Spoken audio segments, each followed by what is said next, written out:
ഇനി പണിയെടുക്കാൻ മനുഷ്യൻ വേണ്ട, എല്ലാ കാര്യങ്ങളും ഏതാണ്ട് ഒരു 5 വർഷം കൊണ്ട് AI ചെയ്തോളും. ഇനി മനുഷ്യന് എന്താ പണി? എനിക്ക് ഒരുപാട് സന്തോഷം തോന്നിയത്, വരുന്നൊരു തലമുറ റിലീജിയസ് അല്ല, സ്പിരിച്വലാണ്. അതായത് കുട്ടികളുടെ നിലവാരത്തിലേക്ക് നിങ്ങൾ ഉയരൂ, എന്നിട്ട് അവരോട് സംവദിക്കൂ. അപ്പോഴേ സംവദിക്കാൻ പറ്റൂ. നിങ്ങളുടെ സ്കെയിൽ വെച്ച് നിങ്ങളെ സ്കെയിലിലേക്ക് കുട്ടികളെ ഒതുക്കാൻ നിങ്ങളുടെ റിമോട്ട് പ്രവർത്തിക്കുന്ന ഒരു ഉപകരണമായി കുട്ടികൾ വളരണം എന്ന് ആഗ്രഹിക്കുന്ന ചിന്തനെ മാറ്റിയാൽ മതി. അവരൊരുപാട് ശരിയാണ്. പലപ്പോഴും ഈ പറയുന്ന ഡൊമസ്റ്റിക് വയലൻസും ഒരുപാട് സ്ട്രെസ്സും പ്രശ്നങ്ങളൊക്കെ ഉള്ളതാണ്. പണ്ട് ആരോ തമാശയ്ക്ക് ചോദിച്ചിട്ടുണ്ട്, ഡിവേഴ്സിന്റെ പ്രധാന കാരണം എന്താണ്?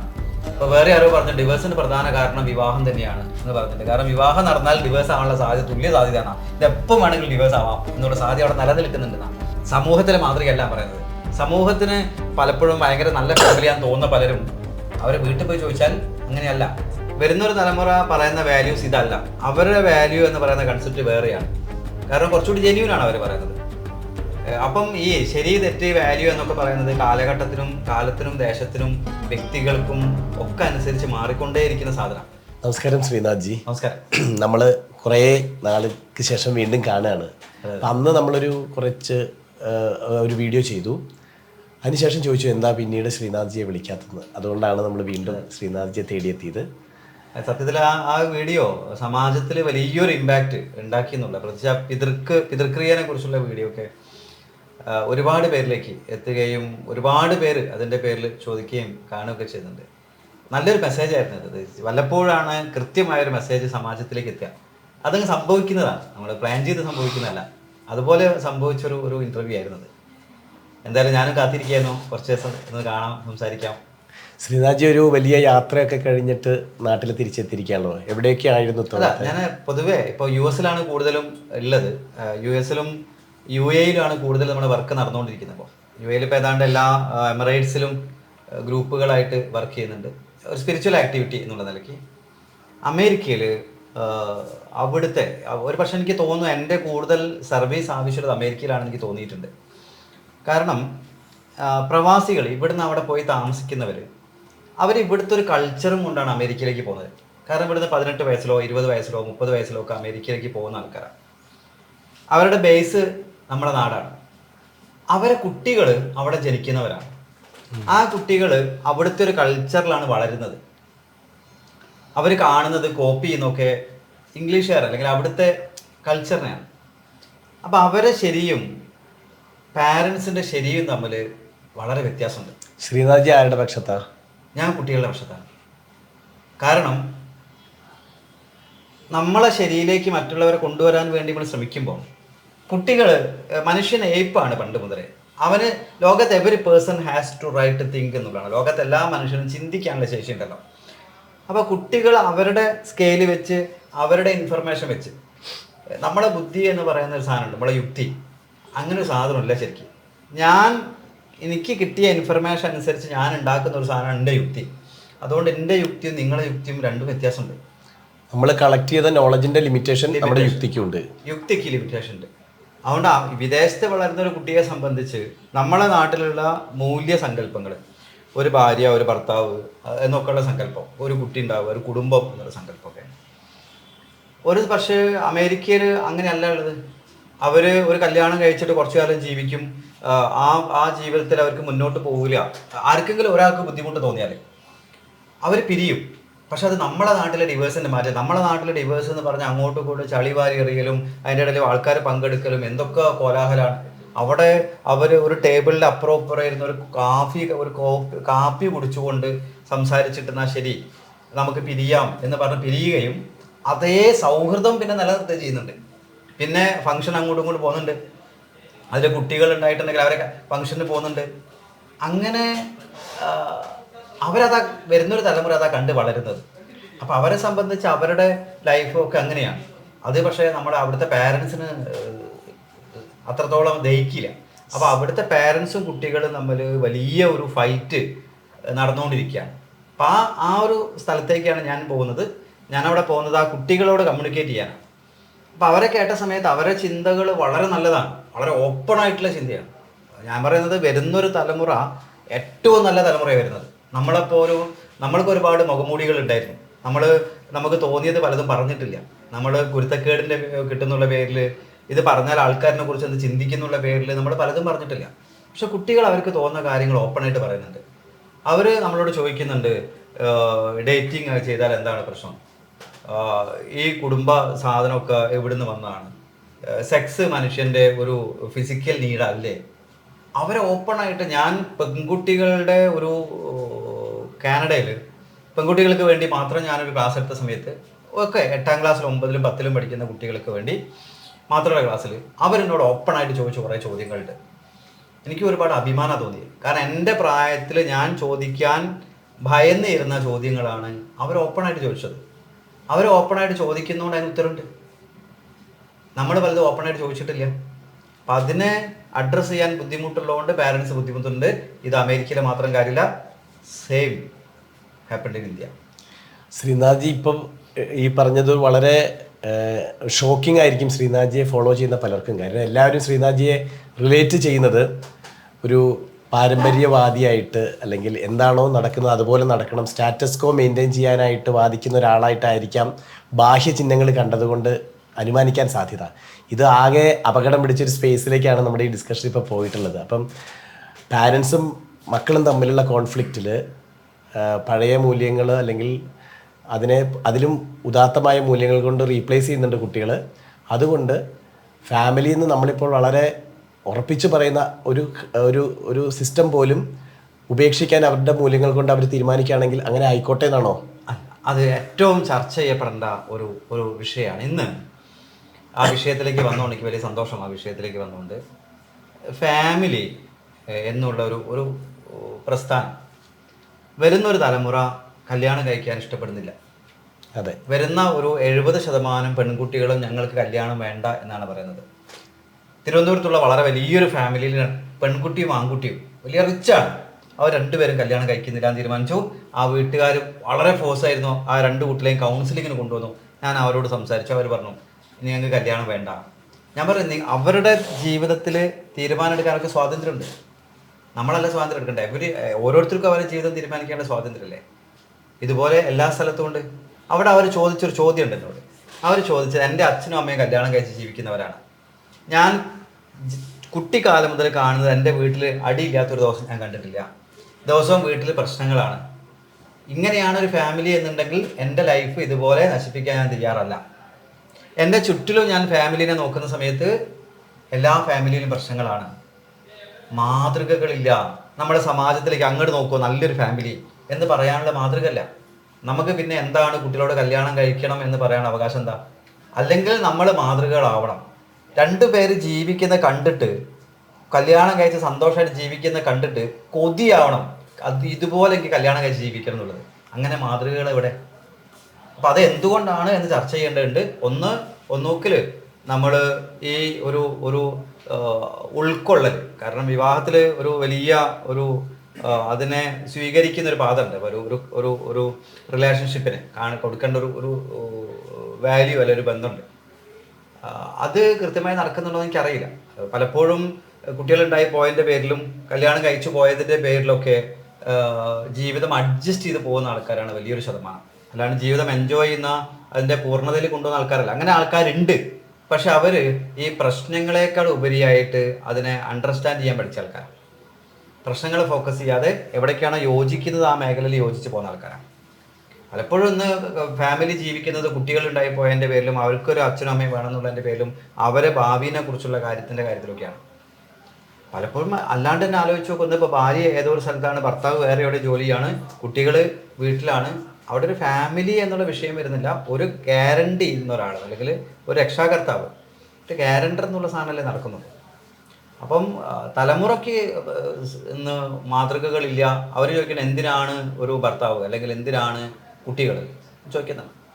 ഇപ്പോൾ ഈ വിവാഹം എന്ന് പറയുന്നത് വളരെ ഇൻസ്റ്റിറ്റ്യൂഷണലൈസ്ഡ് ആയിട്ട് ഓരോ ജാതിക്കും മതത്തിനുമൊക്കെ ഒരു പദ്ധതിയുണ്ട്. അതെങ്ങനെയാണ് നടക്കേണ്ടതെന്നുള്ളതിനെക്കുറിച്ച് അതിന് ചുറ്റും ധാരാളം കെട്ടുപാടുകളുണ്ട്. ഇതല്ലാതെ ഇപ്പോൾ ലിവിങ് ടുഗദർ അല്ലെങ്കിൽ മറ്റ് അനവധിയായിട്ടുള്ള ഷെയ്ഡുകളുള്ള റിലേഷൻഷിപ്പിൻ്റെ മോഡലുകൾ പുതിയ തലമുറ മുന്നോട്ട് വയ്ക്കുന്നുണ്ട്. അതിനെക്കുറിച്ച് ശ്രീനാഥ്ജിക്ക് എന്താ തോന്നിയിട്ടുള്ളത്? വിവാഹം ഇൻസ്റ്റിറ്റ്യൂഷൻ എന്നുള്ള നിലയ്ക്ക്, അല്ലെങ്കിൽ വിവാഹം രജിസ്ട്രേഷനൊക്കെ വന്നത് അല്ലെങ്കിൽ നിർബന്ധമാണ് എന്നുള്ളൊരു ചിന്ത വന്നത് ഭൂമി അല്ലെങ്കിൽ സ്വത്തിന് അവകാശം ആർക്ക് എന്നുള്ള വിഷയം വന്നപ്പോഴാണ്. പണ്ടൊക്കെ നമ്മുടെ വീട്ടിൽ 2-3 കല്യാണം കഴിച്ച ആൾക്കാരൊക്കെ ഉണ്ട്. അതുപോലെ അറിഞ്ഞ് കല്യാണം കഴിക്കാത്ത അറിയാത്ത സംബന്ധം എന്ന് പറയുന്ന സാധനം ഉണ്ടായിരുന്നു ഇവിടെ. അപ്പോൾ അവിടെയൊക്കെ അയാൾ മരിച്ചു കഴിഞ്ഞാൽ സ്വത്ത് ആർക്കാ കൊടുക്കേണ്ടതെന്നുള്ള തർക്കങ്ങളൊക്കെ ധാരാളമായിട്ടുണ്ട്. അതുകൊണ്ട് കല്യാണം കഴിച്ചാൽ രജിസ്റ്ററിൽ പേരുണ്ട്, ഇയാളാണ്, ഇയാൾ ഭാര്യയും ഇയാൾ മകനുമാണ്, അവർക്കാണ് സ്വത്ത് എന്നുള്ള നിലയ്ക്കാണ് ഒരു കോൺസ്റ്റിറ്റ്യൂഷൻ എന്നുള്ള നിലയ്ക്ക് അല്ലെങ്കിൽ ഒരു രജിസ്ട്രേഷൻ എന്നുള്ള നിലയ്ക്കൊക്കെ വന്നത്. പണ്ടേ മനുഷ്യന്മാർ ഇതുപോലെ ഒരുമിച്ച് കൂടുകയും കുട്ടികളുണ്ടാവുകയൊക്കെ ചെയ്തിട്ടുണ്ട്. ഇന്ന് ആ രീതിയിലേക്ക് വന്നത്. അതും ഇന്നത്തെ പോലെ അത്ര സ്ട്രിക്റ്റ് ഒന്നും ആയിരുന്നില്ല പണ്ട്. മനുഷ്യനെ സംബന്ധിച്ച് ഓഷോ പറയുന്നൊരു കാര്യം, മനുഷ്യൻ ഒരു ഒരു ഒരു കുട്ടികളുടെ ഇൻഫൻസ് പീരീഡ് വളരെ വലുതായതുകൊണ്ട് മാത്രം ഫാമിലി ആയി ജീവിച്ചൊരു മനുഷ്യനാണ്. പ്രകൃതിയാൽ തീരുമാനിച്ച മനുഷ്യനെ പ്രകൃതി തീരുമാനിച്ച ചില ജീവികളുണ്ട് ഫാമിലിയായിട്ട് ജീവിക്കേണ്ടത്. മനുഷ്യൻ അങ്ങനെ പ്രകൃതിയാൽ ഫാമിലി ഓറിയൻറ്റഡ് ആയിട്ട് ജീവിക്കുന്ന ഒരു ആളാണോ എന്നുള്ള കാര്യത്തിൽ ഓഷോ സംശയം പ്രകടിപ്പിക്കുന്നുണ്ട്. കാരണം അങ്ങനെയാണെങ്കിൽ മനുഷ്യൻ അതിൽ സാറ്റിസ്ഫൈഡ് ആണോ അല്ലയോ എന്നുള്ളത്. ആ വിവാഹം എന്ന് പറയുന്ന ഒരു പ്രസ്ഥാനത്ത് നിന്ന് അവന് ഒരുപാട് പ്രശ്നങ്ങൾ ഉണ്ടാവുന്നുണ്ട്. അതുണ്ടാവുന്നത് എന്തുകൊണ്ടാണ്? സ്ത്രീ എന്ന് പറയുന്നൊരു പുസ്തകവും പുരുഷൻ എന്ന് പറയുന്ന ഒരു പുസ്തകത്തിലും ഓഷോ വളരെ ഡീറ്റെയിൽ ആയിട്ട് വിഷയത്തെ ചർച്ച ചെയ്യുന്നുണ്ട്. ഒരുപക്ഷെ ഇന്നത്തെ തലമുറ വായിക്കേണ്ട, ചർച്ച ചെയ്യപ്പെടേണ്ട ഒരു പുസ്തകമാണത്. അതിൽ സ്ത്രീൻ്റെ മനഃശാസ്ത്രവും പുരുഷൻ്റെ മനഃശാസ്ത്രത്തെക്കുറിച്ചൊക്കെ പറയുന്നുണ്ട്. എവിടെയാണ് മനുഷ്യനെ ഒന്നിച്ച് ഫാമിലി ആയിട്ട് താമസിക്കാൻ തുടങ്ങിയത് എന്നുള്ളതിനെ കുറിച്ചൊക്കെ ചർച്ച ചെയ്യുന്നുണ്ട്. ഇൻഫൻസ് പീരീഡ് കൂടുതലായതുകൊണ്ട് കുട്ടിക്ക് അമ്മ വേണം. അമ്മ കുറേ കാലം കുട്ടീൻ്റെ കൂടെ ഉണ്ടായിരിക്കുമ്പോൾ ആ അമ്മയ്ക്ക് ഒരു സെക്യൂരിറ്റി എന്നുള്ള നിലയ്ക്ക് ഒരു പുരുഷൻ വേണം. അങ്ങനെ നമ്മൾ ഒരു ഫാമിലി സംവിധാനത്തിലേക്ക് വരികയും അങ്ങനെ ഓരോ കുടുംബങ്ങൾ ഉണ്ടാവുകയും സ്ത്രീയുടെ ഇൻസെക്യൂരിറ്റി, കുറച്ച് കാലം കഴിഞ്ഞാൽ സ്ത്രീക്ക് ഒരു ഇൻസെക്യൂരിറ്റി ഉണ്ട്, ഈ പുരുഷൻ വേറെ ആരെങ്കിലും പിന്നാലെ പോകുമെന്നുള്ളത്. കാരണം സ്ത്രീകൾക്ക് ഉണ്ടാകുന്ന ഒരു സാധനമാണ്. കാരണം ഇവരെ സൗന്ദര്യം നഷ്ടപ്പെടുന്ന സമയത്ത്, പ്രായമാകുന്ന സമയത്തൊക്കെ ഇനി ഇയാൾ എന്നിൽ വലിയ താല്പര്യമില്ലാതെ വേറെ ഇതുപോലെ സ്ത്രീകളെ തെരഞ്ഞു പോകുന്നുണ്ടോ? കാരണം ഒരു സംശയത്തിൻ്റെ ഒരു ധാര എല്ലാ കാലവും എല്ലാവരും ഉള്ളിലുണ്ടാവുന്ന പറയാം. അത് ഈ പൊസസീവ്നെസ് എന്ന് പറയുന്നൊരു വില്ലൻ ഈ ഒരു കാലഘട്ടത്തിൽ അല്ലെങ്കിൽ പണ്ട് കാലം മുതൽക്കേ മനുഷ്യന്മാരുടെ ഉള്ളിലുണ്ട്. ഇത് എൻ്റേത് മാത്രമാണ്, ഇത് മറ്റാരതും അല്ല, എനിക്കുള്ളത് എനിക്ക് വേണം മാത്രമാണെന്നുള്ളത്. അപ്പോൾ അവിടെയാണ് ഇത് ഒരു ശക്തമായ ഒരു കുടുംബസങ്കല്പം. ഇങ്ങനെ ധാരാളം വിഷയങ്ങൾ ഉണ്ടായപ്പം ആ തരം പ്രശ്നങ്ങൾ ഒഴിവാക്കാൻ വേണ്ടി ഉണ്ടാക്കിയ ഒരു കോൺസ്റ്റിറ്റ്യൂഷനാണ് ഒരു കുടുംബം. ആ ഒരു ഭാര്യ, ഒരു ഭർത്താവ്, അവർക്കുള്ള മക്കൾ, അവരെ ഫാമിലി എന്നുള്ള സാധനങ്ങൾ. അതിൽ മനുഷ്യൻ്റെ നീഡ് ഫുൾഫിൽ ചെയ്യുന്നുണ്ടോ, അവർ രണ്ടുപേരും ഹാപ്പി ആണോ എന്നുള്ളത് അന്വേഷിക്കണം എന്നാണ് അതിൽ ഓഷോ പറയുന്നത്. ഈ പറഞ്ഞു നിർത്തിയതിൽ രസമായിട്ട് തോന്നുന്ന ഒരു കാര്യം, ആണും പെണ്ണും ഒരുമിച്ച് ജീവിക്കുന്നത് കല്യാണത്തിൽ വിവാഹത്തിനകത്ത് ഗതികേടുകളുടെ കാരണങ്ങൾ കൊണ്ടാണ്. പക്ഷെ പുതിയ കാലത്ത് കുട്ടികൾ അവരുടെ നിയമങ്ങൾ ഉണ്ടാക്കിയിട്ട് ആ നിയമങ്ങൾ വളരെ സ്ട്രിക്റ്റായിട്ട് അവർക്ക് വേണ്ടി പാലിച്ചിട്ട് അവരുടെ ആവശ്യങ്ങൾ സന്തോഷപൂർവ്വം നേടുന്നുണ്ട്. ഇപ്പോൾ ഉദാഹരണത്തിന് ഒരുതരം ലോയൽറ്റി ഇപ്പോഴുള്ള പാർട്ട്ണറോട് കാണിക്കുക എന്ന് പറയുന്നത് പുതിയ തലമുറയുടെ നിർബന്ധമായിട്ട് വരുന്നുണ്ട്. ഇപ്പോഴുള്ള ആൾ പോയാൽ പുതിയ ഒരാളെ നോക്കുന്നതിൽ വിരോധമില്ല എന്ന് പറയുന്ന ഓപ്പൺനെസ്സും. അപ്പോൾ അതൊരു വലിയ മാറ്റമാണ്. അതെ, അല്ല, കുട്ടികൾ ആ കാര്യത്തിൽ ഓപ്പണായിട്ട് ചർച്ച ചെയ്യുന്നുണ്ട്, അല്ലെങ്കിൽ തോന്നുന്നുണ്ട്, അവർ ഓപ്പണായിട്ട് പറയുന്നുണ്ട് എന്നാണ് എൻ്റെ ഒരു ധാരണ. കാരണം അങ്ങനെ ഒരുപാട് കേസുകൾ കുട്ടികൾ ഓപ്പണായിട്ട് ചോദിക്കുന്നു, ഇത് എന്താണ്. ഇപ്പോൾ ഒരാളെ നമ്മൾ കല്യാണം കഴിച്ചു, അല്ലെങ്കിൽ നമ്മൾ ഒരു കപ്പ് ചായ കുടിക്കുന്ന സമയം കൊണ്ട് പരിചയപ്പെടുന്ന ഒരാളെ ജീവിതത്തിലേക്ക് എങ്ങനെയാണ് നമ്മൾ സ്വീകരിക്കുക, അയാളെ കുറിച്ചൊന്ന് പഠിക്കണ്ടേ. അങ്ങനെ സ്വീകരിക്കുന്ന ഒരാൾ നമ്മൾ വന്നു, ഇനി അയാൾ ഒരു ഡൊമസ്റ്റിക് വയലൻസ് ഉള്ള ആളാണെങ്കിൽ, കാരണം നമ്മളിപ്പോൾ നാട്ടുകാരെ മുമ്പിലൊക്കെ എല്ലാവരും നന്നായി അഭിനയിക്കും, വീട്ടുകാർക്കാണ് ഇയാളെ തനി സ്വഭാവം അറിയാം, ഇവരത് എങ്ങനത്തെ ആൾക്കാരാണെന്ന് അറിയില്ല. അപ്പോൾ ആ തരത്തിൽ വളരെയധികം ബുദ്ധിമുട്ടുണ്ടെന്ന് തോന്നിക്കഴിഞ്ഞാൽ പിന്നെ എന്തിൻ്റെ പേരിലാണ് ഇവരത് കടിച്ചു പിടിച്ച് നിൽക്കേണ്ടത്? കുട്ടികൾക്ക് കുറച്ചുകൂടി ഒന്ന് സ്വാതന്ത്ര്യബോധമുണ്ട്, അവർക്ക് വിവരവും വിദ്യാഭ്യാസം ഉണ്ട്, എല്ലാവർക്കും എഡ്യൂക്കേഷൻ ഉണ്ട്, എല്ലാവരും സ്വന്തമായി ജീവിക്കാൻ ശേഷിയുള്ളവരാണ്. പുരുഷൻ്റെ ഒരു സപ്പോർട്ടോ സഹായമോ ഒന്നും ഇല്ലാതെ എനിക്ക് ജീവിക്കാൻ പറ്റുമെന്ന് തോന്നുന്ന ഒരുപാട് സ്ത്രീകളുണ്ട്. അവരങ്ങനെ തീരുമാനം എടുക്കുന്നുണ്ട്. എന്തിനാണ് ഞങ്ങൾ പിന്നും അവർ ആ തീരുമാനം എടുക്കുന്നത് കുട്ടിക്ക് ഒരു അച്ഛൻ വേണം, അല്ലെങ്കിൽ ഒരു ഇത് വേണം എന്നുള്ള നിലയ്ക്കൊക്കെയാണ്. അതിനേക്കാൾ കൂടുതൽ പ്രശ്നങ്ങൾ വരുന്ന സമയത്ത് അവരങ്ങനെ തീരുമാനം എടുക്കുന്നുണ്ട്. അപ്പോൾ ഹൈക്കോടതി തന്നെ പറയുന്നത് 5-1 വിവാഹം ഡിവേഴ്സ് ആവുകയാണ്, 100 കല്യാണത്തിൽ 20 ഡിവേഴ്സ് ആവുകയാണ്. അതിൻ്റെ അർത്ഥം ബാക്കിയുള്ള ആൾക്കാർ 80% ആൾക്കാർ സന്തോഷമായിട്ട് ജീവിക്കേണ്ടതല്ല. അവർ കുട്ടിയായപ്പോൾ എൻ്റെ പേരിലും നാട്ടുകാരെന്ത് വിചാരിക്കുന്നുള്ളതിൻ്റെ പേരിലൊക്കെ എങ്ങനെയോ ജീവിക്കുന്നുണ്ട്. ഈ 20% ആൾക്കാർ പോവില്ല എന്ന് തോന്നിയപ്പോൾ ഡിവേഴ്സ് ആവുന്നുണ്ട്. എൻ്റെ ക്ലിനിക്കിൽ എനിക്ക് 10,000-ലധികം കേസ് സ്റ്റഡി ഉണ്ട്. അതിൽ 6,000-ലധികം കേസ് സ്റ്റഡി ഫാമിലി കൗൺസിലിംഗ് ആണ്. ഇപ്പോൾ ഡിവേഴ്സ് വേണമെന്ന് പറഞ്ഞു വരുന്ന ആൾക്കാരാണ്. ഞാൻ വളരെ അന്തസ്സായിട്ട് പറയാം, എൻ്റെ ക്ലിനിക്കിൽ വന്ന മുഴുവൻ കേസും വിജയിപ്പിക്കാൻ എനിക്ക് പറ്റിയിട്ടുണ്ട് എന്ന് പറയാം. പക്ഷേ അതിൻ്റെ അർത്ഥം എല്ലാവരും ഒന്നിപ്പിച്ച് വിട്ടിട്ടുണ്ടല്ല, കുറേ ആൾക്കാർ പിരിച്ചു വിട്ടിട്ടുണ്ട്. കാരണം ആ കേസിൻ്റെ വിജയം പിരിച്ചുവിടലായിരുന്നു. അവർ രണ്ടുപേരും പിന്നീട് വേറെ ഹാപ്പിയായിട്ട് ജീവിക്കുന്നുണ്ട്. കൗൺസിലിങ്ങിന്റെ ഒരേ ഒരു ലക്ഷ്യമേ ഉള്ളൂ എന്ന് പറഞ്ഞിട്ട് അത് വിവാഹത്തെ ഒന്നിപ്പിക്കലായിട്ടുള്ള പിടിവാശി നമുക്ക് പാടില്ല. കാരണം അങ്ങനെയല്ല, കാരണം ചില കേസുകളിൽ ഡിവോഴ്സ് തന്നെയാണ് ആവശ്യം. അതിന് രണ്ടാളെ എംപവർ ചെയ്യുക, അവർക്ക് രണ്ടാൾക്കും നിങ്ങൾക്ക് മാറുന്ന ജീവിക്കാൻ പറ്റും എന്നുള്ള എംപവർമെന്റ് കൊടുക്കുന്നേ വേണ്ട. കാരണം ഒരുപാട് പണ്ടൊക്കെ ഈ ഡൊമസ്റ്റിക് വയലൻസ് ഒന്നും നമ്മൾ ആരും അറിയാറില്ലായിരുന്നു. എത്രയോ ആൾക്കാർ അത് ജീവിതം മുഴുവൻ നരകയാതനയായിട്ട് അനുഭവിച്ച് തീർന്നിട്ടുണ്ട്. ഇന്ന് സോഷ്യൽ മീഡിയ ഒക്കെ ശക്തമായതുകൊണ്ടും ഗൂഗിളിലൊക്കെ അത് കിട്ടുന്നതുകൊണ്ടും എന്ത് നോക്കിയാലും നമ്മളെ വലത്തുമ്പത്തുണ്ട്. അന്ന് നമുക്കറിയാം ഇത് ഇന്ന് എനിക്ക് സ്വാതന്ത്ര്യമുണ്ട്, ഇത് എൻ്റെ അവകാശമാണ് എന്നുള്ള ആൾക്കാർക്ക് മനസ്സിലായി തുടങ്ങി. അതുകൊണ്ട് അവിടെയൊക്കെ ഒരു കെയർ എന്ന് പറയുന്ന ഒരു സാധനമുണ്ട്. എല്ലാവർക്കും നീഡുണ്ട്. ആ നീഡ് ഫുൾഫിൽ ചെയ്യുന്ന ഒരു കേന്ദ്രമായി മാറണം നമ്മുടെ വീട്. അതായത് ഭാര്യേൻ്റെയും ഭർത്താവിൻ്റെയും മക്കളെയൊക്കെ നീഡ് ആ വീടുകളിൽ തന്നെ ഫുൾഫിൽ ചെയ്യുന്ന രീതിയിൽ നമ്മൾ കെയർ ചെയ്യാൻ തുടങ്ങിയാൽ അതൊരു നല്ല ഫാമിലി ആയിരിക്കും. അങ്ങനെ മാതൃകകൾ ഉണ്ടാവണം എന്നുള്ളതാണ് വിഷയം. ഇപ്പോൾ വ്യക്തി നയമങ്ങൾ പലപ്പോഴും സാമൂഹിക നയമങ്ങൾക്ക് അനുകൂലമാവണം എന്നില്ല. പ്രത്യേകിച്ച് നമ്മൾ ഒരുപാട് വാല്യൂസിനെ കുറിച്ച് പറയുന്നവരാണ്, വളരെയധികം വാല്യൂസിനെ കുറിച്ച് പറയുന്ന ആൾക്കാരാണ്. വരുന്നൊരു തലമുറ പറയുന്ന വാല്യൂസ് ഇതല്ല, അവരുടെ വാല്യൂ എന്ന് പറയുന്ന കൺസെപ്റ്റ് വേറെയാണ്. കാരണം കുറച്ചുകൂടി ജെന്യൂനാണ് അവർ പറയുന്നത്. അപ്പം ഈ ശരി തെറ്റ് വാല്യൂ എന്നൊക്കെ പറയുന്നത് കാലഘട്ടത്തിനും കാലത്തിനും ദേശത്തിനും വ്യക്തികൾക്കും ഒക്കെ അനുസരിച്ച് മാറിക്കൊണ്ടേയിരിക്കുന്ന സാധനമാണ്. എൻ്റെ വാല്യൂവിൻ്റെ സ്കെയിൽ വെച്ച് നോക്കുമ്പോൾ വരുന്ന തലമുറ വാല്യൂ ഇല്ലാത്തവരാണ്. അത് അതിൻ്റെ അർത്ഥം അവർ വാല്യൂ ഇല്ലാത്തവരാണെന്നല്ല, എൻ്റെ സ്കെയിലിൻ്റെ പ്രശ്നമാണ്. അവരുടെ സ്കെയിൽ വെച്ച് നോക്കുമ്പോൾ അവർ കറക്റ്റാണ്, അവരെ സ്കെയിൽ വെച്ച് നോക്കുമ്പോൾ നമ്മൾ തെറ്റാണ്. അപ്പം സ്കെയിലാണ് ഇവിടെ വിഷയം. ഓരോരുത്തരുടെ സ്കെയിലും വ്യത്യസ്തമാണ്. അപ്പോൾ ഞാൻ നേരത്തെ വളരെ മനോഹരമായിട്ട് എനിയഗ്രാം എന്ന് പറയുന്ന ഒരു സബ്ജക്റ്റ് ഉണ്ട്. അതിൽ 9 ടൈപ്പ് ആൾക്കാരെ കുറിച്ചാണ് പറയുന്നത്. 9 ടൈപ്പ് ആൾക്കാർക്ക് 9 ശരിയാണ്, അവർക്ക് 9 ഭാഷയാണ്, അവർക്ക് 9 നീഡാണ്, അവർക്ക് 9 ഇന്ധനാണ്. എനിക്ക് തോന്നുന്നു കുറച്ചും കൂടി ഇന്ന് കല്യാണം കഴിക്കുമ്പം നമുക്ക് നോക്കാൻ പറ്റുന്ന ഒരു സാധനം എനിയഗ്രാമാണെന്നാണ്. ജാതകം നോക്കുന്നതിനേക്കാൾ വേണ്ടത് അതെ ഇതേമാതിരിയുള്ള സൈക്കോമെട്രിക് അനാലിസിസ് ആയിരിക്കും കുറച്ചുകൂടി നല്ലത്. കാരണം കുറച്ചുകൂടി ഒരു പക്ഷേ പണ്ട് കാലങ്ങളിൽ ഇങ്ങനെ ഒരു സംവിധാനം ഇല്ലാത്തതുകൊണ്ട് അതിന് സബ്സ്റ്റിറ്റ്യൂട്ട് ചെയ്ത സംവിധാനം ആയിരിക്കാം. കാരണം എനിയഗ്രാമും ഈ ജാതകവുമായിട്ട് എവിടെയൊക്കെയോ എനിക്ക് ചില പൊരുത്തങ്ങൾ തോന്നിയിട്ടുണ്ട്. അതെന്താണെന്ന് വെച്ചാൽ എനിയഗ്രാം 9 വ്യക്തിത്വങ്ങളും ഓരോ വ്യക്തിത്വത്തിനും 3 അവസ്ഥ 3, 9, 27 പേഴ്സണാലിറ്റിയെ കുറിച്ച് പറയുന്നതാണ്. ജ്യോതിഷത്തിലും 9 ഗ്രഹങ്ങളും 27 നക്ഷത്രങ്ങളും കൊണ്ടുള്ള കളിയാണ്. അതിനെ കോറിലേറ്റ് ചെയ്ത് പഠിച്ചാൽ ചിലപ്പോൾ അതിനകത്ത് ഒരുപാട് കാര്യങ്ങൾ മനസ്സിലാക്കാൻ പറ്റിയിരിക്കും. എനിക്ക് അതിനെക്കുറിച്ച് കൂടുതൽ അറിയാത്തതുകൊണ്ട് അത് കോറിലേറ്റ് ചെയ്ത് പഠിക്കാൻ പറ്റിയില്ല. ഇത് വളരെ തോട്ട് പ്രൊവോക്കിംഗ് ആയിട്ടുള്ളൊരു ആശയമാണ്. വളരെ അത് ഞാൻ പറയുമ്പോൾ ജ്യോതിഷം കൈകാര്യം ചെയ്യുന്ന ആൾക്കാർ എനിയഗ്രാം കൂടി ഒന്ന് മനസ്സിലാക്കിയിട്ട് അതിനൊന്ന് കോറിലേറ്റ് ചെയ്ത് പഠിക്കുകയാണെങ്കിൽ ചിലപ്പം അവർക്ക് പുതിയൊരു മാനം ഇതിന് കൊടുക്കാൻ പറ്റും. അതായത് ഈ ജാതകം നോക്കുന്നതൊക്കെ തെറ്റാണെന്ന് പറയുമ്പോൾ അങ്ങനെയല്ല, ഇന്നെന്ന കാര്യങ്ങൾ നോക്കാൻ ഇതിനെ കൊണ്ട് പറ്റും എന്നുള്ളത്. കാരണം നമ്മളൊരു വിഷയം പഠിക്കാതെ അത് തെറ്റാന്ന് പറയരുത്. കാരണം എനിക്ക് ജ്യോതിഷം അറിയില്ല, അതുകൊണ്ട് ജ്യോതിഷം തെറ്റാണെന്ന് എനിക്ക് പറയാനുള്ള അധികാരമില്ല. ജ്യോതിഷം പൂർണ്ണമായി പഠിക്കുന്ന സമയത്ത് എനിക്ക് പറയാം ഇത് ശരിയല്ല എന്നുള്ളത്, അല്ലെ ശരിയാണെന്നുള്ളത്. അത് 2 അഭിപ്രായം പറയാനുള്ള സ്വാതന്ത്ര്യം അത് പഠിക്കുക എന്നുള്ളതാണ്. അപ്പോൾ ഇന്ന് ഇത്തരം കാര്യങ്ങൾ ഇന്ന് കുറച്ചുകൂടി എല്ലാവരും ഓപ്പണായിട്ട് കാര്യങ്ങളൊക്കെ ചർച്ച ചെയ്യുന്നൊരു കാലമാണ്. അതുകൊണ്ട് വരുന്നൊരു തലമുറ ഒരുപാട് നല്ല തലമുറയാണ്. അവർ ധൈര്യമുള്ളവരാണ്, ഓപ്പണായിട്ട് കാര്യങ്ങൾ പറയുന്നവരാണ്. മനസ്സിൽ ഈ പറയുന്ന വൈകാരികതയൊന്നും സൂക്ഷിക്കുന്ന ആൾക്കാരല്ല. അവർ വളരെ കുറച്ചുകൂടി ലോജിക്കലായി ചിന്തിച്ച് കാര്യങ്ങൾ തീരുമാനിക്കുന്ന ആൾക്കാർ ഉണ്ടാവാം. എല്ലാ കാര്യത്തിലും ചെറിയൊരു വിഭാഗം ഉണ്ടാവാം, പക്ഷെ കൂടുതൽ ആൾക്കാരും അങ്ങനെയല്ല.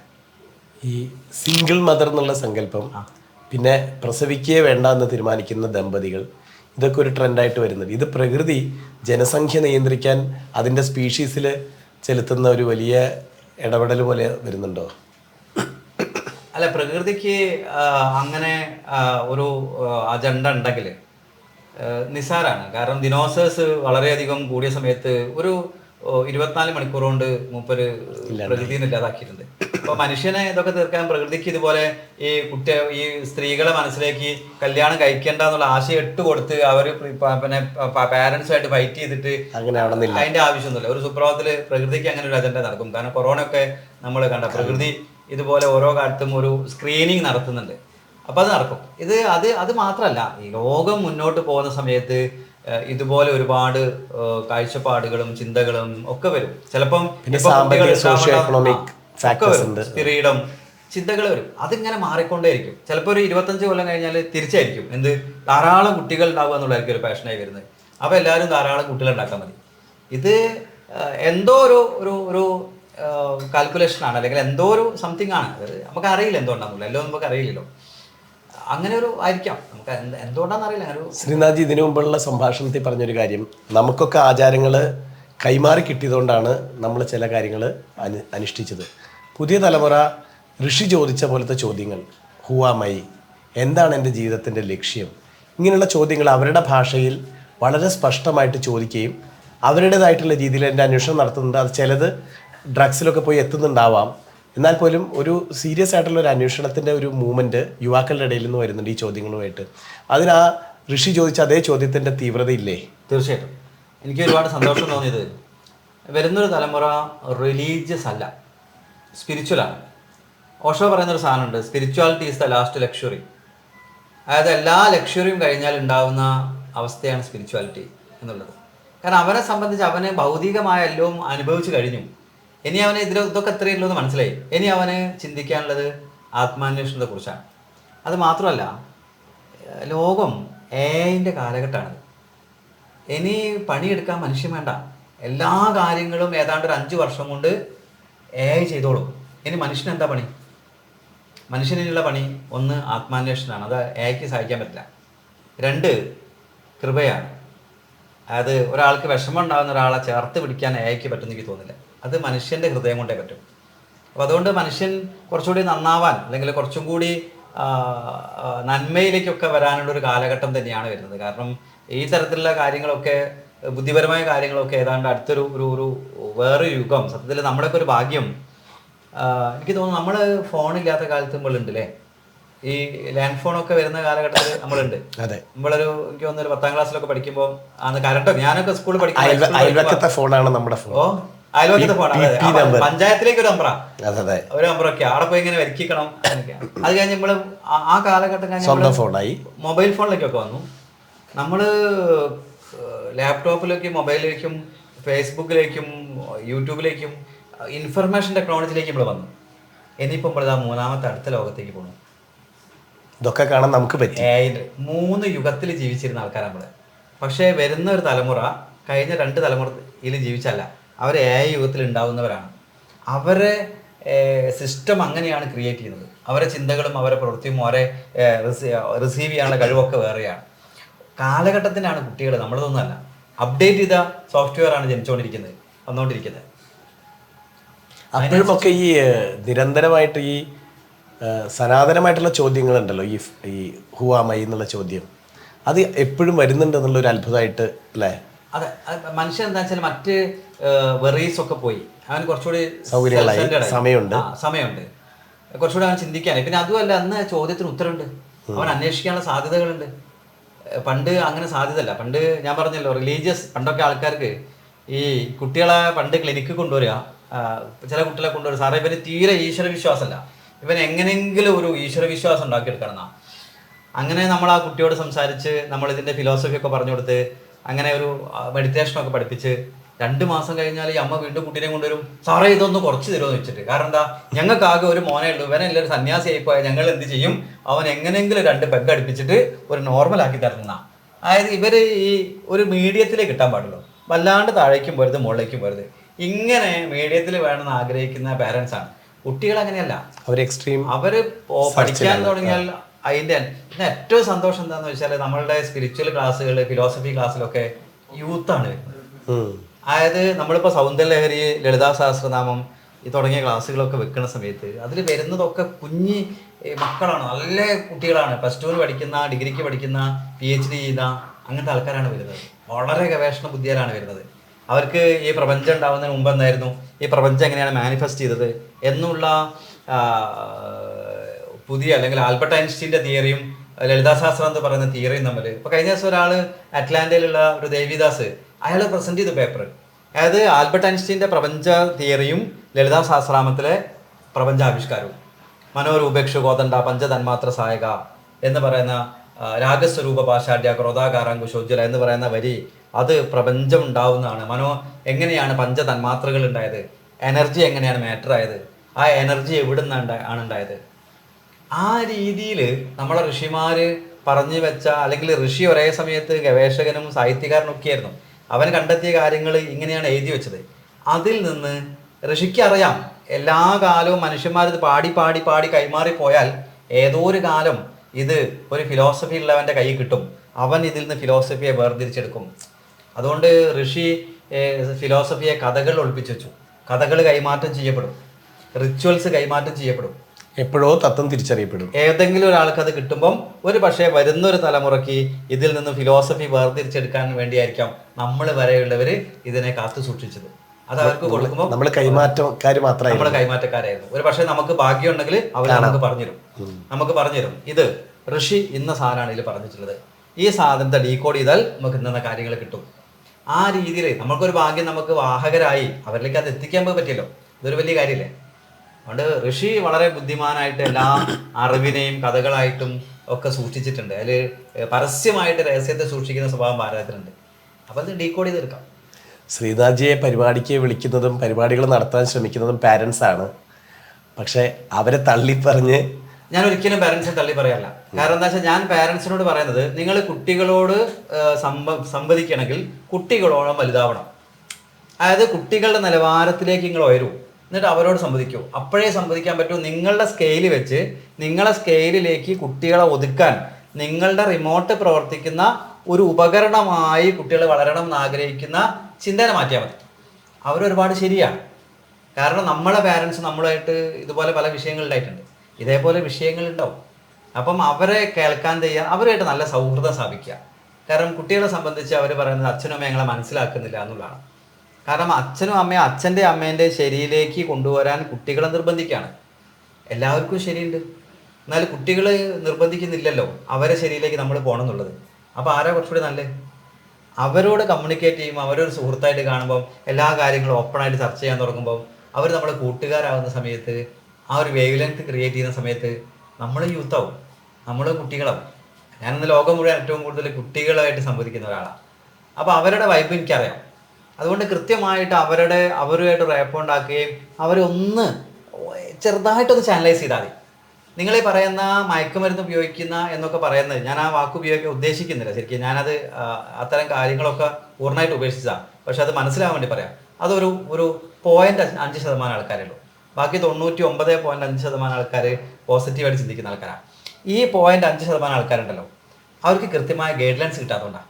അവരൊന്ന് ഗൈഡ് ചെയ്താൽ അവരും ആ ആത്മാന്വേഷണത്തിലേക്കും ഇതുപോലെ സത്യത്തിന് അന്വേഷണവും ഒക്കെ ആയിട്ട് ഇന്ന് ലോകം പോലും ഈ മതാതീത സ്പിരിച്വാലിറ്റിയിലേക്ക്, റിലീജിയസിനേക്കാൾ കൂടുതൽ ആ സ്പിരിച്വാലിറ്റിയിലേക്ക് പോവാം. അപ്പം നമ്മളെ സംബന്ധിച്ച് സനാതന സംസ്കാരം ആ സ്പിരിച്വാലിറ്റിയിലേക്കുള്ള വഴിയായിട്ടാണ് മതത്തെ കണ്ടത് എന്നുള്ളതാണ്. അപ്പോൾ നമുക്ക് കുറച്ചുകൂടി എളുപ്പമാണ് അവരോട് കമ്മ്യൂണിക്കേറ്റ് ചെയ്യാനും അവരെ പഠിപ്പിക്കാനൊക്കെ. ഇപ്പോൾ ശ്രീനാഥ്ജി പറഞ്ഞു വരുന്നത് എനിക്ക് മനസ്സിലായ ഒരു കാര്യം, ആത്മീയതയുടെ കസ്റ്റോഡിയൻ ആണായിരുന്നു എപ്പോഴും അതിനെപ്പറ്റി പറയാനും അതിൻ്റെ അധികാരം കയ്യിൽ വച്ചിരുന്നത്. ഇപ്പം വലിയൊരു മാറ്റം വന്നിരിക്കുന്നത്, സ്ത്രീകൾ ആത്മീയത പുരുഷനേക്കാളേറെ തീവ്രമായിട്ട് അനുഷ്ഠിച്ച് തുടങ്ങിയിട്ടുണ്ട്. പുരുഷനത് അവരുടെ അധികാരത്തിൻ്റെ ഒരു ചിഹ്നം മാത്രമായിരുന്നെങ്കിൽ സ്ത്രീക്കത് സത്യസന്ധമായ സാധനയായിട്ട് മാറിയിട്ടുണ്ട്. അപ്പം കുടുംബം എന്ന് പറയുന്ന ഒരു ഡിസൈൻ്റെ ഒരു തടവറയിൽ നിന്ന് സ്ത്രീ അതിൻ്റെ നിയമങ്ങളെ പാലിക്കുമ്പോൾ പോലും അതിൽ കുടുങ്ങാതെ, എന്നാൽ ലിബറേറ്റഡ് ആയി പോകാനുള്ള, എന്നാൽ വഴി തെറ്റാതിരിക്കാനുള്ള ഒരു സാധ്യതയായിട്ട് ഈ സാധനങ്ങൾ സഹായിക്കുന്നുണ്ടാവണം അല്ലേ? തീർച്ചയായിട്ടും. അല്ല, അതിലെന്താ വെച്ചാൽ ഈ പുരുഷൻ എൻലൈറ്റൻഡ് ആയ ആൾക്കാരിലെ കൂടുതൽ എണ്ണം നോക്കുമ്പോൾ പുരുഷന്മാരുടെ ലിസ്റ്റാണ് കൂടുതലുള്ളത്. അതെ, അതാണ്. സ്ത്രീകളെ ലിസ്റ്റ് വളരെ കുറവാണ്. പക്ഷെ സത്യം അതാവണം. അതിന് ഓഷോ പറയുന്നത്, ഞാൻ എൻലൈറ്റൻഡ് ആയി എന്ന് പ്രഖ്യാപിക്കുന്ന പുരുഷന്മാരാണ്, സ്ത്രീകൾ അങ്ങനെ പ്രഖ്യാപിക്കാറില്ല. അത്രമേൽ സ്വാഭാവികമാണ് അവരുടെ എൻലൈറ്റ്മെന്റ്. അതായത് എല്ലാ സ്ത്രീകളും എൻലൈറ്റൻഡ് ആണ്. പുരുഷൻ വല്ലപ്പോഴും ഒരാളെ എൻലൈറ്റൻഡ് ആകുമ്പോൾ അവൻ പ്രഖ്യാപിക്കും എന്നുള്ളതാണ്. അതുകൊണ്ട് ആ ഒരു ബോധോദയത്തിന്റെ സാധ്യത പുരുഷനുള്ളതിനേക്കാൾ കൂടുതൽ സ്ത്രീയിലുണ്ട് എന്ന് സ്ത്രീ എന്ന് പറയുന്ന പുസ്തകത്തിൽ ഓഷോ പറയുന്നുണ്ട്. അപ്പൊ അത് എല്ലാ സ്ഥലത്തും നടന്നിട്ടുണ്ട്. പക്ഷെ ഈ ഒരു ഇടക്കാലത്ത് എവിടെയോ ഒരു പൗരുഷ പൗരോഹിത്യം എവിടേക്കോ ഉണ്ടായിട്ടുണ്ട്. ഞാൻ നേരത്തെ പറഞ്ഞോണം, ഒരു കുടുംബ വ്യവസ്ഥയിലൊക്കെ തീരുമാനം എടുക്കുന്ന ആളൊക്കെ അച്ഛനും, അത് വീട്ടിൽ കുട്ടികളെ നോക്കുകയും മറ്റോ കാര്യങ്ങളൊക്കെ സ്ത്രീകളും എന്നുള്ളൊരു ഇടക്കാലത്ത്. പൂർവ്വ ഭാരതത്തിൽ അങ്ങനല്ല. കാരണം ഗാർഗീയ മൈത്രിയൊക്കെ പരിചയപ്പെട്ട ആൾക്കാരാണ് നമ്മള്. അതായത് തർക്കം നടക്കുന്ന സ്ഥലത്ത് മുമ്പിൽ നിന്ന് തർക്കത്തിൽ പങ്കെടുത്ത ഗാർഗീയ മൈത്രിയൊക്കെ നമ്മൾ പരിചയപ്പെട്ടിട്ടുണ്ട്. പക്ഷെ പിന്നീട് ഇടയ്ക്ക് ആ കാലഘട്ടത്തിൽ പുരുഷ പൗരോഹിത്യം ഇല്ലായിരുന്നു, അല്ലെങ്കിൽ ആ ഒരു മെയിൽ ഡോമിനൻസ് ഇല്ലായിരുന്നു. ഭാരതത്തിൽ നമുക്ക് അങ്ങോളം ഇങ്ങോളം സ്ത്രീകൾ എല്ലാ സ്ഥലത്തും കാണാൻ സാധിക്കും. ഭാരതത്തിൽ അങ്ങനെ ഉണ്ടായിട്ടില്ല. ഇടക്കാലത്ത് എപ്പോഴോ ചെറിയൊരു ഉണ്ടായിട്ടുണ്ടാവും. പക്ഷെ അതൊക്കെ തിരിച്ചു വന്നു. എല്ലാ സ്ഥലത്തും ഇപ്പം നമ്മളെ സംബന്ധിച്ച് അമേരിക്കയിൽ 5-6 സ്ഥലത്ത് യാഗം നടന്നു. സാധാരണക്കാരായ സ്ത്രീകളാണ് യാഗം പഠിച്ച് ആചാരസ്ഥാനത്ത് ഇത് ചെയ്തത്. ദുബായിൽ ഇപ്പം ഏതാണ്ട് ഈ വർഷവും കഴിഞ്ഞ വർഷവും യാഗം നടന്നു. 100-ലധികം അമ്മമാർ, സാധാരണ കുട്ടികൾ, +2 പഠിക്കുന്ന കുട്ടികൾ, 8ാം ക്ലാസ് പഠിക്കുന്ന കുട്ടികളടക്കമുള്ള അമ്മമാർ യാഗം പഠിച്ച് അവർ യാഗം ചെയ്തു. കാനഡയിൽ യാഗം ചെയ്തു. അപ്പം ഏതാണ്ട് 25,000 ഫാമിലിയിൽ മഹാലക്ഷ്മി പൂജ പഠിച്ച് അമ്മമാർ ചെയ്യുന്നുണ്ട്. അപ്പോൾ അവർ ചെയ്യുമ്പം കുറച്ചുകൂടി ആത്മാർത്ഥമായിട്ട് ചെയ്യുകയും അവരത് കണ്ടിന്യൂസ് ആയിട്ട് ചെയ്യുകയും ഒക്കെ ചെയ്യുന്നുണ്ട്. അപ്പോൾ അതൊരു എല്ലാവർക്കും സാധിക്കും. നമ്മളൊരു തെറ്റിദ്ധാരണയായിരുന്നു പുരുഷൻ മാത്രമാണ് കാര്യങ്ങൾ തീരുമാനിക്കേണ്ടത്, അല്ലെങ്കിൽ പുരുഷനാണ് കുറച്ചുകൂടി ഒരു കാര്യങ്ങൾ നടപ്പിലാക്കാനുള്ള ശേഷിയുള്ളത് എന്നൊക്കെ ഒരു തോന്നലായിരുന്നു. അതല്ല എന്നുള്ള അവർ തെളിയിച്ചു. കാരണം അവർക്ക് സാധിക്കും. ഈ കമ്മ്യൂണിസം പറയും ഭരണകൂടം കൊഴിഞ്ഞു പോകുന്ന ആളുകളൊക്കെ സ്വയം ഇവോൾവ് ആയിട്ടുള്ള ഒരു ലോകത്തെക്കുറിച്ച് പറയും. കുടുംബം കൊഴിഞ്ഞു പോയിട്ട് അതിനകത്ത് അപ്പോഴും മനുഷ്യർ ഒരുമിച്ച് താമസിക്കുകയും സഹവർത്തിത്വത്തോടെ മുന്നോട്ട് പോകാൻ പറ്റുന്ന ഒരു ആത്മീയ ഔന്നിത്യമാണ് ശ്രീനാഥ്ജി ഉദ്ദേശിക്കുന്നത് എനിക്ക് തോന്നുന്നു. അല്ലാതെ അഴിഞ്ഞ് അങ്ങോട്ടും ഇങ്ങോട്ടും ഉത്തരവാദിത്തമില്ലാത്ത ഒരു അരാജകത്വമല്ല ശ്രീനാഥ്ജിയുടെ കുടുംബം എന്ന് പറയുന്നതിന്റെ പ്രാധാന്യം. അങ്ങനെ അരാജകത്വത്തിലേക്ക് പോകില്ല. കാരണം ഇപ്പം ഞാൻ വേറൊരു കാര്യം പറയട്ടെ. ഇങ്ങനെ ഒരു വിഷയം ഉണ്ടാകുന്ന സമയത്ത് എപ്പോൾ പ്രശ്നങ്ങളുണ്ടോ ഓട്ടോമാറ്റിക്കലി സൊല്യൂഷൻസ് ഉണ്ടാവും. ഇവിടെ എന്തുകൊണ്ടാണ് കുടുംബങ്ങൾ ശിഥിലാവുന്നത്? നിർബന്ധങ്ങളുള്ളതുകൊണ്ടാണ്. അതായത് ഇത് എൻ്റെത് മാത്രമാണ്, അല്ലെങ്കിൽ ഞാൻ പറയുന്നോണോ ഈ കാര്യങ്ങൾ. ഡെമോക്രസി ഇല്ല, ജനാധിപത്യം ഇല്ല. അതുകൊണ്ടാണ്. അപ്പൊ എന്ത് സംഭവിക്കും? കുടുംബങ്ങൾ കുറച്ചും കൂടി ജനാധിപത്യപരമായി ഭർത്താവ് അല്ലെങ്കിൽ അടുക്കളയിൽ കയറി സാമ്പാർ ഉണ്ടാക്കട്ടെ, ചമ്മന്തി ഉണ്ടാക്കട്ടെ, മുറ്റടിച്ചു വരട്ടെ. കുടുംബം നിലനിർത്താനുള്ള ഉത്തരവാദിത്തം പുരുഷനാണ്. ആ ശ്രമം അവൻ നടത്തി തുടങ്ങിയാൽ മാത്രം ഇനി കുടുംബം ഒരുമിച്ച് ഇവർ ഒരുമിച്ച് എല്ലാ കാര്യങ്ങളും ചെയ്യാൻ തുടങ്ങുന്ന, ഞാൻ നേരത്തെ പറഞ്ഞില്ലേ എന്ന് മാതൃകകളിലാണ്. മാതൃകകളാവട്ടെ.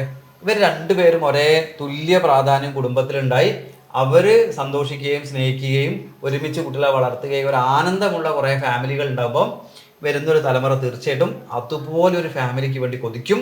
അവർ തീർച്ചയായിട്ടും അങ്ങനത്തെ സാധനം കോപ്പി ചെയ്യും.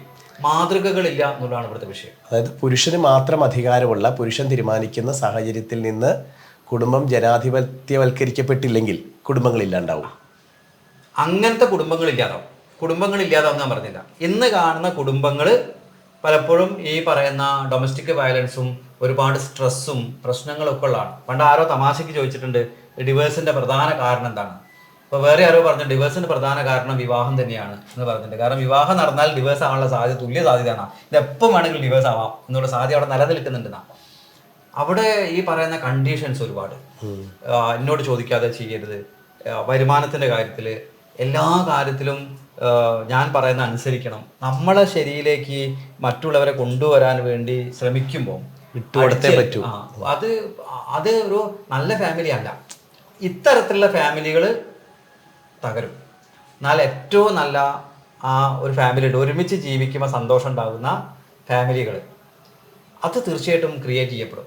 പലപ്പോഴും ആ കുടുംബത്തിലേക്ക് ഓടിയെത്താൻ വേണ്ടി കൊതിക്കുന്ന, എല്ലാവരോടും ചേരാൻ കൊതിക്കുന്ന ഒരു ഫാമിലി അതുണ്ടായി വരും. അതായത് ഒന്ന് അഴിഞ്ഞ് പൊളിഞ്ഞ് വീണിട്ടൊരു റീഅലൈൻമെന്റിന്റെ സാധ്യത തീർച്ചയായിട്ടും അങ്ങനത്തെ ഒരു കാലഘട്ടമാണ് ഇനി വരാൻ പോകുന്നതെന്നാണ് എൻ്റെ ഒരു ചിന്തയെന്ന് എനിക്ക് തോന്നുന്നത്. കാരണം വരുന്നൊരു തലമുറ ഞാൻ പറഞ്ഞല്ലോ, ഈ നമ്മളൊക്കെ കുട്ടിക്കാലത്ത് പഠിച്ച, അല്ലെങ്കിൽ ഞാനൊക്കെ മനസ്സിലാക്കിയത് അമേരിക്കയിലുള്ള ആൾക്കാർക്ക് ഫാമിലി വാല്യൂ ഒന്നുമില്ല എന്നുള്ളതൊക്കെയാണ്. 90 വയസ്സുള്ള അപ്പൂപ്പനും അമ്മൂമ്മയും ഇപ്പോഴും പ്രണയിച്ച് ഒരുമിച്ച് ജീവിക്കുന്ന ഞാൻ ഒരുപാട് കണ്ടിട്ടുണ്ട്. ഭാര്യ മരിച്ചതിന് ശേഷം ഭാര്യേൻ്റെ ഫോട്ടോ കെട്ടിപ്പിടിച്ച് കടന്നുറങ്ങുന്ന അപ്പൂപ്പന്മാർ ഞാൻ കണ്ടിട്ടുണ്ട്. ഒരുമിച്ച് ഫ്ലൈറ്റിൽ യാത്ര ചെയ്യുന്ന, ഭയങ്കരമായി കെയർ ചെയ്യുന്ന അപ്പൂപ്പനെ അമ്മൂമ്മനെ ഞാൻ കണ്ടിട്ടുണ്ട്. അപ്പോൾ അവിടെ ഈ ഫാമിലി വാല്യൂസ് നഷ്ടപ്പെട്ടിട്ടൊന്നുമില്ല. അവിടെ നല്ല വാല്യൂസ് ഉണ്ട്.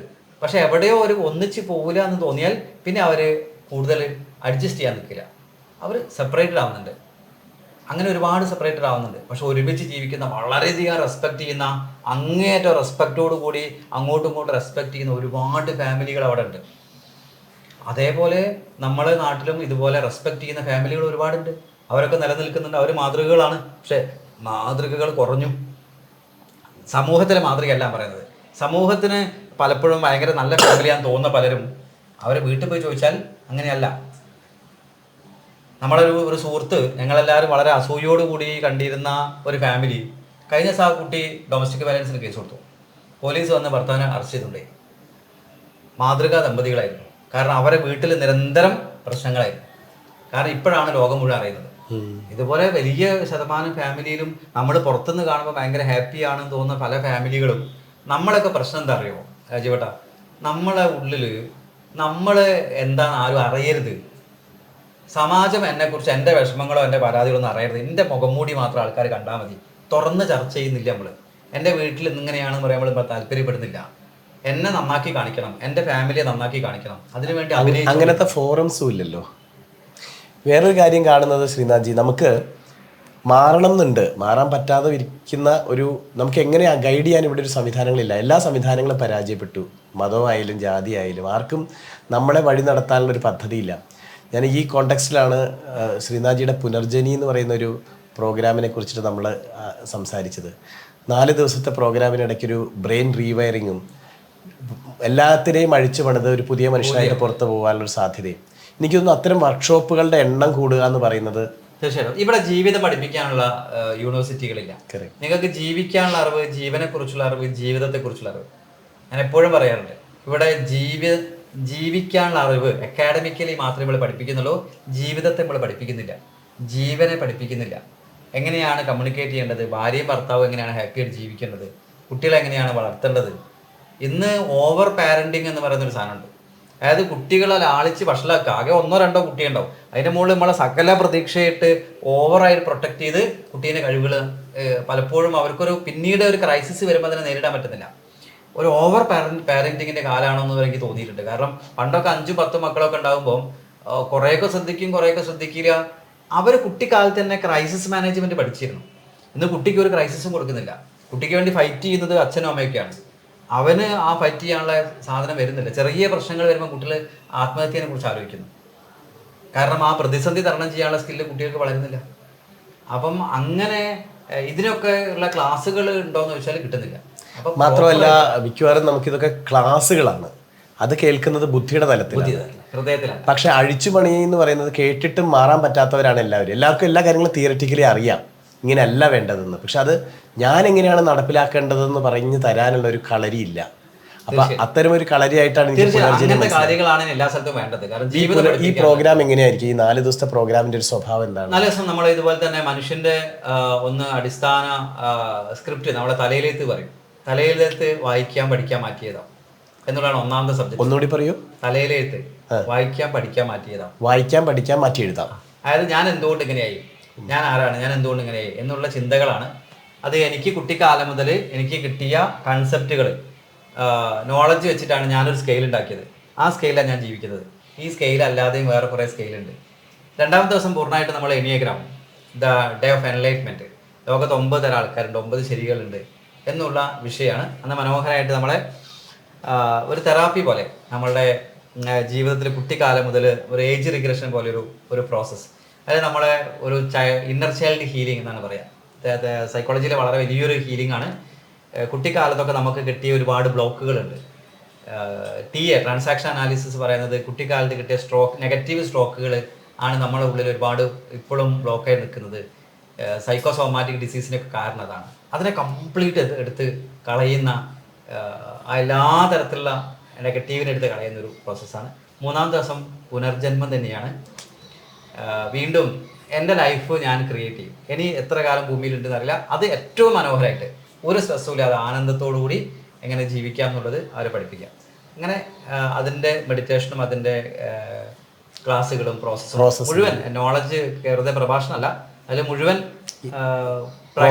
പ്രാക്ടിക്കൽ പ്രോസസ്സുകളാണ്. ഒരുപാട് പ്രോസസ്സുകൾ, ചിലതൊക്കെ സർപ്രൈസ് ആയിട്ട് കൊടുക്കുന്ന സാധനങ്ങളാണ്. എല്ലാ ഗ്രാമങ്ങളിലും നഗരങ്ങളിലും കണ്ടിന്യൂസ് ആയിട്ട് നടക്കേണ്ട ഒരു വലിയ സങ്കല്പമാണ് ഈ വർക്ക്ഷോപ്പ്. അപ്പോൾ ഇത് പ്രശ്നങ്ങൾ പറഞ്ഞ് അവസാനിപ്പിക്കുക മാത്രമല്ല, അതിനൊരു പരിഹാരമുണ്ടെന്നും തീർച്ചയായിട്ടും ആ പരിഹാരം എന്ന് പറയുന്നത് നമ്മുടെ ബ്രെയിനിൻ്റെ റീവയറിംഗ് ആണെന്നും അത് സാധ്യമാണെന്നും ശ്രീനാഥ്ജി പറയാണ്. അത്തരമൊരു പരിപാടിയിലേക്ക് ഞാൻ പങ്കെടുക്കാൻ ആഗ്രഹിക്കുന്നുണ്ട്. നിങ്ങൾക്കും ശ്രീനാഥ്ജിയോട് കോണ്ടാക്റ്റ് ചെയ്യാം. ഇങ്ങനെ പോരാ എന്ന് തീരുമാനിച്ചവർക്ക് വഴിയുണ്ടെന്ന് ശ്രീനാഥ്ജി പറയുന്നു. അനുഭവ സാക്ഷ്യങ്ങൾ എനിക്കറിയാം. അതുകൊണ്ട് എല്ലാവരും ഫോളോ ചെയ്യുക. ഈ യാത്ര, ഈ ജീവിതം ഗംഭീരമാവട്ടെ. സഫലമാട്ടെ. ശരി.